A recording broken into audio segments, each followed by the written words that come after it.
Ciri hypnic jerk akan kambuh lagi. Oke ya.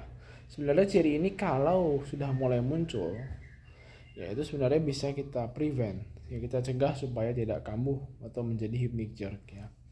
Apa cirinya? Biasanya cirinya begini. Ini berdasarkan pengalaman saya. Cirinya adalah kita mengingat.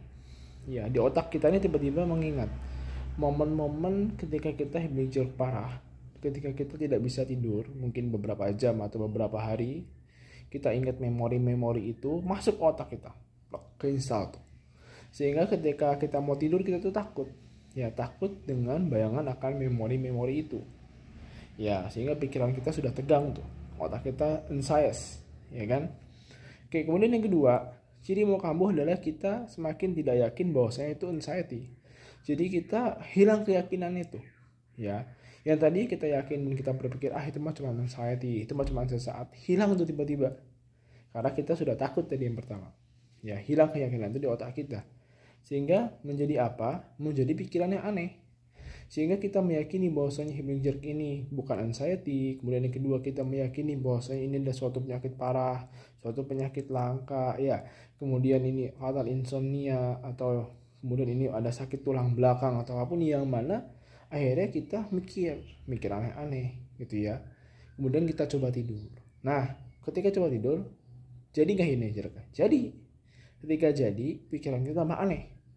Ya, lalu kita berpikir bahwasanya, jangan-jangan tulang belakang gue ini kejepit. Jangan-jangan nih fluida di otak aku ini kecantol kemana gitu kan. Jangan-jangan nih fatal insomnia. Jangan-jangan begini begitu. Akhirnya apa? Pikiran aneh itu menyebabkan kita nggak bisa tidur. Nggak bisa tidur. Akhirnya kita malah browsing lagi di internet. Ya, ketemu orang-orang yang menderita hypnic jerk ya.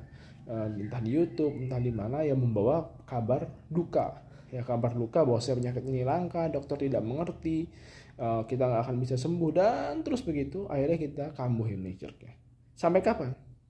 Sampai ya waktu kita benar-benar lelah. Biasanya 2 hari 3 hari kita lelah banget dan blok tidur ya.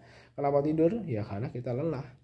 Nah, lelahnya itu menutup anxiety tadi. Jadi sebenarnya ketika muncul pikiran-pikiran itu, dan ketika keyakinan kita akan hypnic jerk ini sudah mulai tergantikan, jadi otak kita ini sudah mulai mereset ya, bahwasanya hypnic jerk ini penyakit parah, penyakit langka dan sebagainya. Kenapa kita meyakini itu? Mungkin karena kita sering browsing sehingga kita meyakini bahwa misalnya hypnic jerk itu seperti itu.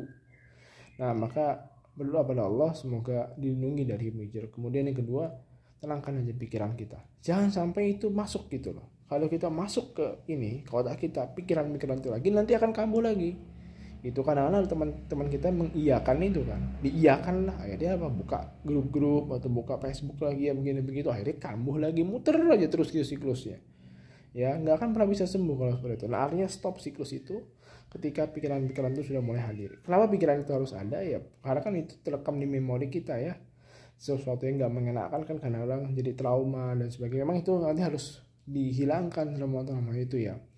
Ya wallahu alam ya, itu silahkan konsultasikan ke psikiatri dan sebagainya. Tapi kalau misalnya ingin udah mulai muncul gitu itu tanda mau kambuh, maka di prevent, alihkan pikiran dan sebagainya. Kalau memang nggak bisa tidur, tiba-tiba hypnic jerk, keluar dari kasur, lakukan aktivitas yang disukai ya.